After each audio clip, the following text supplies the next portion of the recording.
मसीह यीशु के कदूस जलाली मोतबर और उत्तम नाम में आप सबको सलाम। आइए हम चंद लम्हों के लिए अपने सरों को झुकाएं और रोज़ों के याम में रोज़े की असल रूह को और सलीब के पस मंज़र के हवाले से आज जो हम सीखें वो हम सब की ज़िंदगी के लिए बाइस बरकत ठहरे। खुदावन तेरा शुक्र करते हैं कि खुदावन तू हमारी सूखी और बंजर जानों को खुदावन बहाल करता है। इन रोज़ों के याम में फजल बख्श दे के खुदावन हम तेरे रूह की गहराई में खुदावन रोज़ों की रूह को और खुदावन जो मसीही ईमान है उसकी बसीरत को भी समझें और सलीब के पस मंज़र को भी इस हवाले से हम समझ सकें। खुदावन तू मुझे फजल बख्श दे के खुदावन जो कुछ मैं बयान करना चाहूँ खुदावन तेरे रूह कुछ के वसीले से खुदावन अल्फाज का चुनाव और खुदावन ख्यालात की तरतीब बख्श दे। तो हमारी इस दुआ को सुन और कबूल कर तेरे ही बेटे के नाम से मांग देते हैं, आमीन।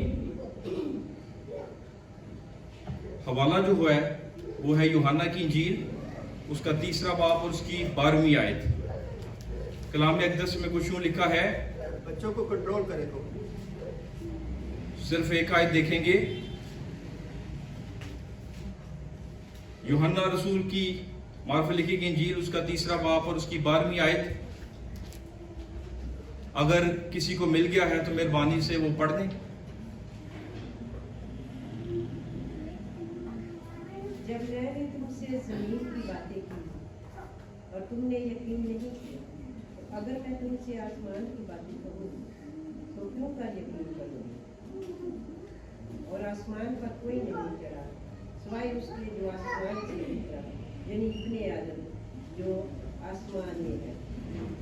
और जिस तरह तसल्ली मूसा ने सांप को बियाबान में ऊंचे पर चढ़ाया, उसी तरह जरूर है कि इब्ने आदम भी ऊंचे पर चढ़ाया जाए, ताकि जो कोई उस पर ईमान लाए उसमें हमेशा की जिंदगी पाए। आमीन, शुक्रिया। कलाम अक़दस में अगर हम खुदावंद यीशु मसीह की ज़िंदगी को देखें तो खुदावंद यीशु मसीह की पैदाइश के वक्त, उसके बाद खुदावंद यीशु मसीह का अपनी खिदमत का आगाज़ और उन सारी आजमाइशों में हम देखते हैं कि सलीब एक साये की मानद खुदावंद यीशु मसीह के साथ साथ रही। खुदावंद यीशु मसीह अपनी ज़िंदगी के मकसद को जानते थे।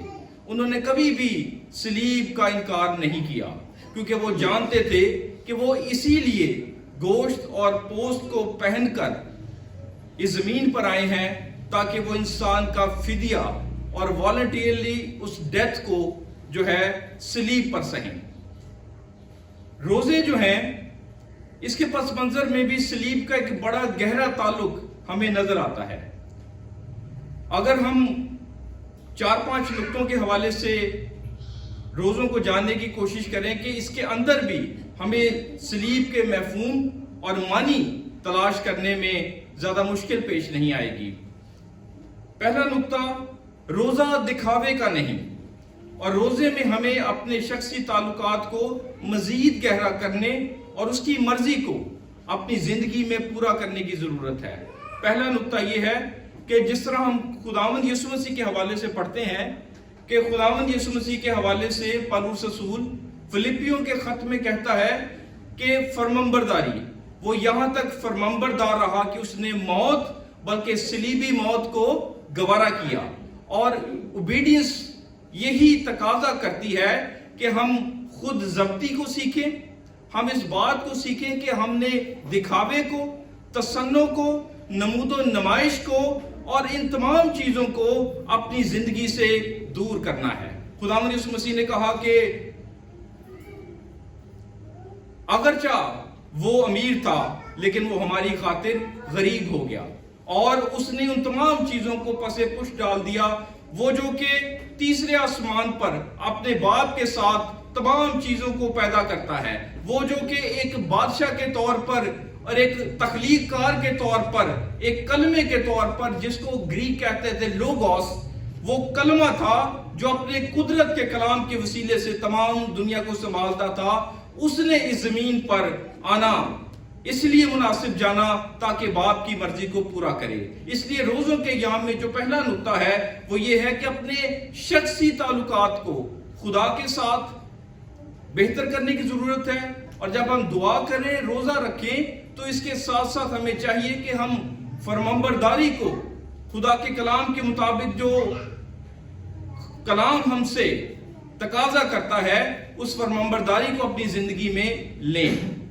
دوسری چیز جو کہ روزوں کے ایام میں ہمیں سیکھنے کی ضرورت ہے کہ خدا کی تمام برکات فضل اور ایمان سے ہمیں مل جاتی ہیں۔ افسیوں 2 باب اس کی 8ویں آیت، ایمان کی مضبوطی کی جانب کا سفر جو ہے وہ ہمیں روزے کے وسیلے سے ملتا ہے، اور روزے کے وسیلے سے ہم خدا کی خوشنودی کو، اس کی مرضی کو معلوم کر سکتے ہیں۔ بہت سارے جو دوسرے مذاہب ہیں وہ ریاستوں کی طرف بہت زیادہ تکیہ کرتے ہیں، لیکن خدا کا کلام یہ کہتا ہے کہ ہم اس زندگی میں جب ہم روزہ رکھتے ہیں تو ہمیں ایمان میں آگے بڑھنے کی ضرورت ہے۔ بہت دفعہ ہم اپنی زندگیوں میں جو ہے ایک دوڑ رہے ہیں، اور ہر شخص جو ہے وہ بھاگا جا رہا ہے، لیکن وہ خدا کے کلام سے دور ہے، اور خدا کا کلام یہ تقاضا کرتا ہے کہ ہم یکسوئی اختیار کریں، ہم میڈیٹیٹ کریں، ہم اس بات کو جانیں کہ ہماری زندگی میں خدا ہم سے کیا چاہتا ہے۔ تیسری چیز، روزے خدا سے اپنے درینہ مطالبات پورے کرنے کا نام نہیں۔ بہت ایک غلط چیز ہم روزوں کے حوالے سے دیکھتے ہیں کہ کلام میں بھی ہم دیکھتے ہیں کہ جب داؤد اس کا بیٹا مر گیا، اس نے اس سے پہلے روزہ رکھا، لیکن وہ بیٹا مر گیا۔ ضروری نہیں کہ جب ہم روزہ رکھیں اور دعا کریں تو ہماری بہت سی ایک خواہشات کی ایک لمبی فہرست جو ہے وہ خدا روزے رکھنے کے وسیلے سے پوری کر دے۔ روزے رکھنے کا مقصد یہ ہے کہ ہم اس چیز کو جانیں کہ خدا جو ہے وہ روزے کے وسیلے سے چاہتا ہے کہ ہم ایک بہتر ریلیشن شپ اور ایک بہتر بانڈ کے درمیان آ جائیں۔ چوتھی چیز جو ہے وہ ہے روحانی حساسیت کو اور اس کی شیریں آواز کو سننا۔ بہت دفعہ ہم خدا کی اس شیریں، اس چھوٹی سی آواز کو نہیں سنتے، اس لیے کہ ہم بہت مصروف ہیں۔ لیکن اطاعت بجا لانے کے لیے جس طرح اعمال اس کے 10ویں باب اور اس کی 30ویں سے 33ویں آیت میں ذکر ملتا ہے کہ ہمیں چاہیے کہ ہم اگر اپنی روحانیت کے ٹیمپریچر کو دیکھنا چاہتے ہیں تو ہمیں روزے رکھنے کی ضرورت ہے، ہمیں دعا کرنے کی ضرورت ہے، اور اس کے ساتھ ہم پر لازم ہے کہ ہم ایک متحرک روح کے لیے دعا اور روزے میں ٹھہریں تاکہ خدا ہم سے وہ کام لے جو ہم کرنے کے لیے تیار ہیں۔ 5ویں چیز، روزہ جو ہے وہ جسمانی اشتہا یا بھوک، جسمانی فکروں کے تردد، جسمانی خواہشات کی بجا آوری کا نام نہیں، بلکہ روزہ رکھنے کا مقصد یہ ہے کہ اپنی زندگی میں خدا کو اول درجہ دینا، اور اس کے لیے ضروری ہے کہ ہم تمام چیزوں کو پس پش ڈال کر روزوں کے ایام اس بات کو سیکھیں کہ انسان صرف روٹی ہی سے جیتا نہیں رہے گا، بلکہ اس کو اپنی زندگی میں خدا کی مرضی کو، خدا کے احکامات کو اول درجہ دینے کی ضرورت ہے۔ اور خدا کا بندہ پولس رسول بھی غلطیوں کے خط میں کہتا ہے کہ ہمیں اپنی خواہشات کو مسیح کی صلیب پر جڑ دینے کی ضرورت ہے، اور خدا کا بندہ پولس یہ کہتا ہے کہ خدا نہ کرے کہ میں مسیح کی صلیب کے علاوہ کسی اور چیز پر فخر کروں۔ پہلے اس کا فخر اور تھا، مگر جب وہ مسیح میں آ جاتا ہے تو وہ دنیا کی تمام چیزوں کو کوڑا کرکٹ سمجھتا ہے۔ چھٹی چیز، جسم کی ہوس پر قابو پانے اور کیسے اسے شکست دی جاتی ہے۔ لوکا 4 باب پر اس کی پہلی سے لے کر 6 آیت تک ہم سیکھتے ہیں کہ خداوند یسوع مسیح کا جو پاور ہاؤس تھا وہ تھا دعا کرنا۔ وہ سارا دن منادی کرتے اور ساری رات وہ اپنے باپ کے ساتھ اپنے شخصی تعلق کو قائم رکھتے تھے۔ اگر ہم روزوں کے ایام میں دیکھیں تو جو لینٹ سیزن ہے، 4 صدی تک روزوں کے ایام جو تھے وہ 46 ڈیز تھے، لیکن اس کے بعد 4 صدی کے بعد जब बाकायदा चर्च जो है वो स्टैब्लिश हो जाता है, कॉन्स्टेंटाइन द ग्रेट जो है वो मसीही हो जाता है, और वो एक रात जब वो एक जंग लड़ रहा होता है तो उस जंग के दौरान वो एक ख्वाब देखता है, और वो ख्वाब में एक निशान को देखता है कि उसको एक रोशन सलीब नजर आती है, और इसके साथ उसको आवाज आती है कि सलीब के निशान में फतह। और उसके बाद वो जब जंग जीत जाता है तो वो इस निशान को मसीही ईमान के साथ साथ वाबस्ता कर देता है, उसको पेवस्ता कर देता है। अगर हम खाक और राख के तस्वुर को देखें तो बहुत दफा इंसान समझता है कि वो अलीम कुल है, बहुत दफा इंसान समझता है कि जो कुछ वो है ऐसा कोई भी नहीं, वो अपनी मुख्तलिफ चीजों पर फख्र करता है। लेकिन रोजे के याम में जिस तरह हम जब ऐश वेडनेसडे होता है तो इस बात को सिखाया जाता है कि रोजों के याम में हमें खाक और राख में तौबा करने की जरूरत है। खाक और राख जो है वो इस बात को याद दिलाता है कि इंसान खाक है और उसने खाक में ही चले जाना है, और राख को हम देखते हैं कि अपने माथे पर लगाया जाता है। इस निशान की भी बड़ी मुमासलत है। और दूसरा सैमुएल उसके 13वें बाब उसकी 9वीं आयत में, आस्तर 4थे बाब उसकी 11वीं आयत में, अयूब 2रे बाब उसकी 8वीं आयत में, और दानियल 9वें बाब उसकी 3री आयत में हमें इन तमाम चीजों का तज़किरा मिलता है। आस्तर के हवाले से यहूदी एक ईद मनाते हैं जिसको कहा जाता है ईद पुरीम, और इस ईद पर जबकि आस्तर के साथ साथ पूरी बनी इस्राएल कौम जो है उसको सलीबों पर चढ़ाने का फैसला कर दिया जाता है।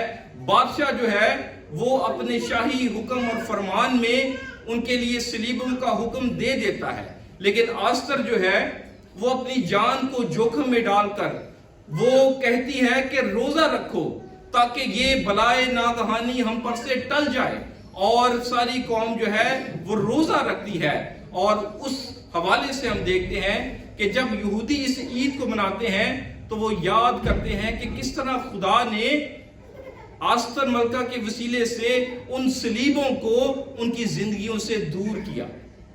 अब जब हम खुदावंद यीशु मसीह की सारी जमीनी जिंदगी को देखते हैं, जिस तरह हवाला पढ़ा गया कि मुकद्दस मूसा ने बियाबान में शाम को बलि पर चढ़ाया, इसी तरह खुदावंद यीशु मसीह भी अपनी जिंदगी में अपने लोगों को ये इशारे दे रहा है कि इब्ने आदम भी इंसानों के कफारे के लिए बलि पर चढ़ाया जाएगा। सलीब जो है इसको लानती मौत कहा जाता है।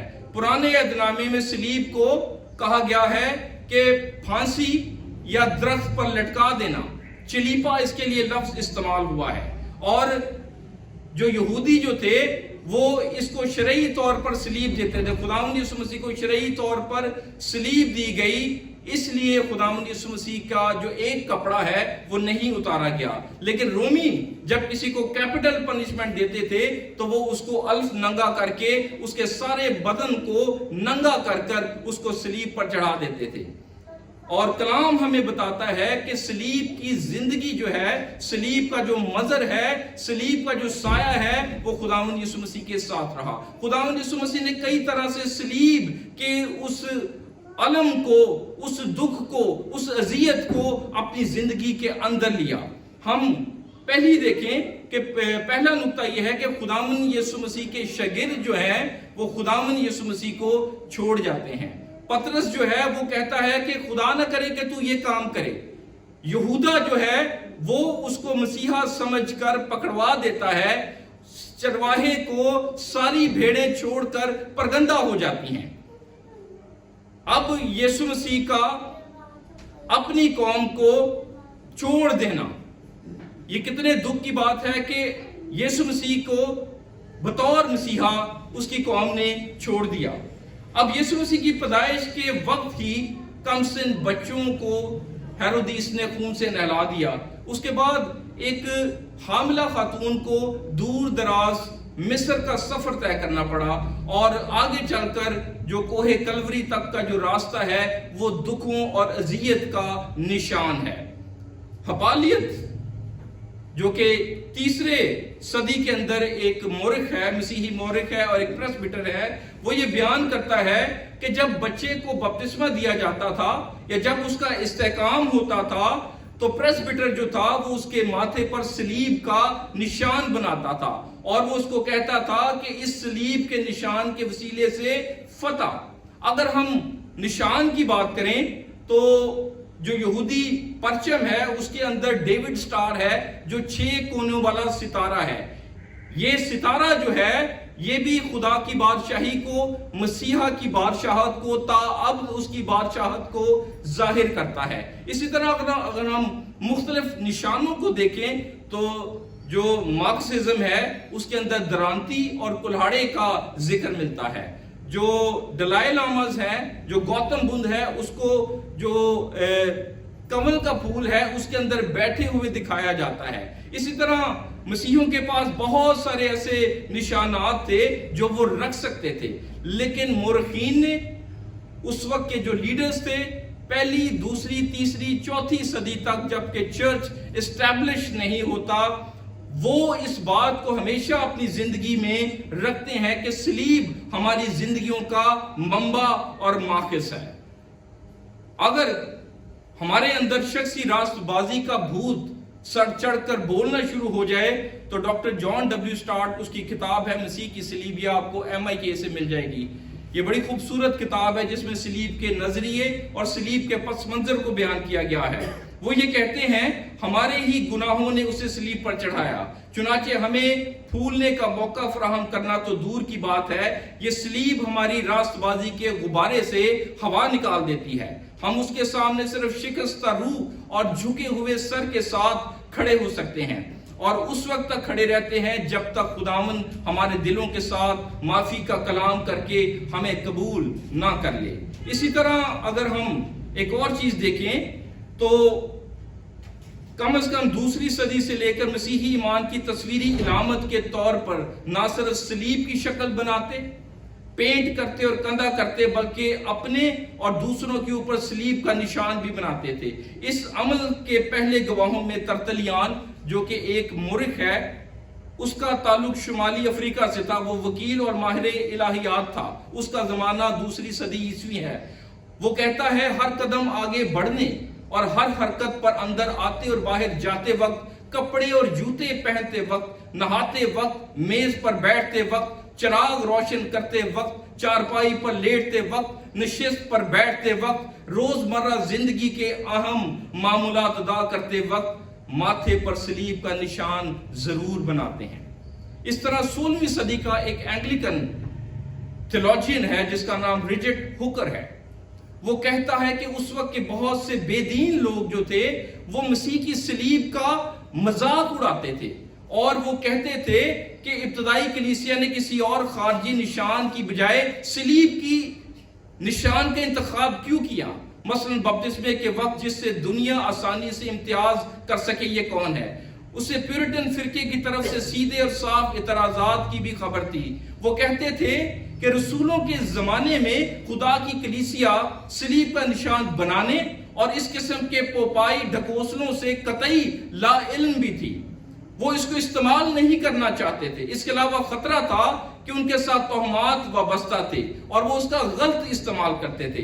इस तरह सलीब का निशान बनाने की रस्म को भी तर्क कर दिया जाना चाहिए। लेकिन वो वाहिद ऐसा थियोलॉजियन है 16वीं सदी में, जब रेफॉर्मेशन शुरू होती है, जब इस्लाही कलीसिया का अमल शुरू होता है, तो ये एंग्लिकन थियोलॉजियन जो है जिसका नाम है रिचर्ड हुकर, वो सीसा पिलाई दीवार बनकर खड़ा रहा और वो कहता है हमारे ईमान का मंबा, माखस और महवर जो है वो सलीब है और सलीब के अलावा कोई और इलामत मसीही ईमान में शामिल नहीं हो सकती। वो हमें ताकीद और नसीहत करता है कि यीशु मसीह की खिदमत पर फख्र करें और उन लोगों की तरह सर ना झुकाएं जो उससे शर्म करते हैं। हालांकि इस वजह से ये बदबख्त दुनिया हमें मलामत करती है। नक्शे जो एक बहुत बड़ा आलिम है वो ये कहता है कि मैं यीशु मसीह की सलीब पर एक कीड़े की तरह की मौत को کبھی اس بات کو قبول نہیں کر سکتا کہ اس کے ساتھ کوئی کفارہ بخش فلسفہ موجود ہے. وہ یہ کہتا ہے کہ میں اس مسیحا کو نہیں مانتا کہ جو ایک کیڑے کی طرح جو ایک کمزور حالت میں مر گیا. لیکن اگر ہم پالوس کے خطوط دیکھیں، اگر ہم ان ساری ایمان افروز باتوں کو دیکھیں تو کلام یہ کہتا ہے کہ اگر وہ نہ مرتا تو ہم مر جاتے. اس کے صلیب پر دیے جانے کے وسیلے سے راست بازی کے عمل کو اور خدا اپنے عدل کو، یہ دونوں جو خدا کے کریکٹرسٹکس ہیں، جو ایٹریبیوٹیو کریکٹرسٹکس ہیں خدا کے، یہ خدا کے وصف ہیں، یہ خدا کے ڈیوائن ایٹریبیوٹس ہیں کہ وہ عدل بھی کرتا ہے اور وہ رحم بھی کرتا ہے. اور خداوند یسوع مسیح نے صلیب پر اپنی جان دے کر، جیسے ہم چوتھے کلمے میں پڑھتے ہیں، اور خدا نے اس کو چھوڑ دیا. خدا کے عدل کا تقاضا یہ تھا کہ وہ اس لعنتی موت کے وسیلے سے یسوع مسیح کو چھوڑ دے، اور اس کا رحم یہ تھا کہ اس نے اپنے کلمے کو، جو کہ اس کی ذات کا پرتو اور اس کی ذات کا نقش تھا، اس کو اس نے صلیب پر لعنتی موت کے طور پر بھیجا، تاکہ وہ اس موت کے وسیلے سے انسانوں کو نہ صرف ان کے جسموں کو بلکہ اس کی روحوں کو نجات دے. صلیب جو ہے وہ ہماری زندگیوں کا منبع اور ماخذ ہے. آج کل بہت سارے لوگ اپنے گلوں میں سونے کی چین ڈالتے ہیں، بہت سارے اپنی گاڑیوں پر کراس کو لگاتے ہیں، لیکن کیا صلیب ہمارے اندر سے، ہمارے باطن سے نظر آتی ہے؟ ہم خداوند یسوع مسیح کی زمینی زندگی میں دیکھیں. میں آخری بات کہہ کر ختم کروں گا. کلوری پریسبیٹیرین چرچ جو کہ نشتر میں ہے، وہاں پر ہمارے ایک ایلڈر تھے. انہوں نے کہا کہ میرا یہ ماننا ہے، میں نے آج کل یہ تعلیم لینی سیکھی ہے، میں ایک بائبل کالج میں جاتا ہوں. وہ یہ کہتے ہیں کہ 30 سال تک وہ جو یسوع المسیح تھا وہ ایک عام شخص تھا، وہ کوئی الہی شخص نہیں تھا. لیکن جیسے ہی اس نے دریائے یردن میں بپتسمہ لیا، خدا کا روح اس میں سما گیا اور وہ ایک الہی شخصیت بن گیا. کتنے لوگوں کا یہ ماننا ہے کہ یہ ٹھیک ہے؟ جی ہاتھ کھڑا کر دیں اگر آپ اس نظریے سے متفق ہیں. ایک بزرگ نے ہاتھ کھڑا کیا. یہ ایک انتہائی ابہام اور بدعتی تعلیم ہے، کیونکہ کلام میں لکھا ہے کہ وہ نور سے نور اور وہ خدا سے خدا تھا. پہلی 4 صدیوں کے اندر جب بہت سارے مفکرین کو یسوع کو بتانے میں مشکل پیش آئی تو وہ کہتے تھے کہ Jesus Christ is a secret password of heavenly monarch، کہ آسمانی حکمرانی کی واحد کنجی جو ہے وہ خداوند یسوع مسیح ہے. وہ جو کہتے ہیں کہ وہ ایک عام شخص تھا، نہیں، وہ پیدائشی طور پر خدا تھا. وہ ایک بچے کی صورت میں آیا اور اس کے بعد کفارہ بخش موت کے بعد اور تیسرے دن آسمان پر جی اٹھنے کے بعد، اور اب وہ باپ کے دائیں ہاتھ اسی جلالی بدن میں موجود ہے اور اسی جلالی بدن میں وہ آئے گا. اور لکھا ہے کہ جب وہ آسمان پر آئے گا تو وہ اپنے چھدے ہوئے ہاتھ اور پاؤں دکھائے گا، جو کہ صلیب کا گفٹ اسے انسانوں سے ملا، رومیوں سے ملا، اپنے لوگوں سے ملا، وہ دکھائے گا. صلیب بہت سارے لوگوں کے لیے ٹھوکر کا سبب ہے. آج جس معاشرے کے اندر ہم رہتے ہیں وہ کہتے ہیں کہ ہم سب کچھ مانتے ہیں، لیکن اس صلیب کو ذرا راستے سے ہٹا دیں، باقی ہمارے میں اور آپ کے درمیان کوئی فرق نہیں. لیکن کلام یہ کہتا ہے کہ صلیب ہی ہماری زندگیوں کی نجات ہے، صلیب ہی ہماری زندگیوں کا منبع اور ماخذ ہے. صلیب کے وسیلے سے ہی ہم راست بازی کو حاصل کرتے ہیں. صلیب کے وسیلے سے ہی ہم جو ہے اپنی راست بازی پر نہیں بلکہ خدا کی راست بازی کو پا لیتے ہیں، جو شرعی طور پر نہیں بلکہ خدا کے انتظام کردہ سسٹم کے تحت ہم اس کے لئے پالک بیٹے اور بیٹیاں بنے. ہم اپنی فضل، ہم اپنی ریاضتوں، ہم اپنی لیاقتوں، ہم اپنی نیکیوں کے وسیلے سے بچائے نہیں گئے، بلکہ ہم خدا کے اس فضل کے وسیلے سے. اور فضل کا مطلب بھی یہی ہے کہ جس کام کو آپ نے نہیں کیا وہ آپ کو مفت میں دیا گیا، بیانے میں دیا گیا، اس فضل کے وسیلے سے آپ اس کے لوگ ہیں. ورنہ میرے اور آپ کا حال اس یہودا کی طرح ہے جو 30 سکوں میں بیچ دیتا ہے. وہ پترس جو ہے جو صلیب کا انکار کر دیتا ہے، لیکن جب یسوع مسیح کے ساتھ اس کو ٹکراؤ ہوتا ہے تو وہ الٹی سلیب لے لیتا ہے، سارے اس کو چھوڑ کر چلے جاتے ہیں، سارے اس کو بالکل رد اور ریجیکٹ کر دیتے ہیں۔ لیکن جب وہ نظر آتا ہے، جب وہ زندہ ہوتا ہے تو سب اس پر ایمان لے آتے ہیں اور اس کی باتوں کا یقین کر لیتے ہیں۔ ہم بھی توما کی طرح اس کے چھدے ہوئے ہاتھ اور پاؤں دیکھیں اور اس پر ایمان لائیں اور اس مسیح مصلوب کو اپنی زندگیوں کا منبع اور ماخذ بنائیں۔ خداوند اس کلام کے وسیلے سے مجھے اور آپ کو بڑی برکت بخشے، آمین۔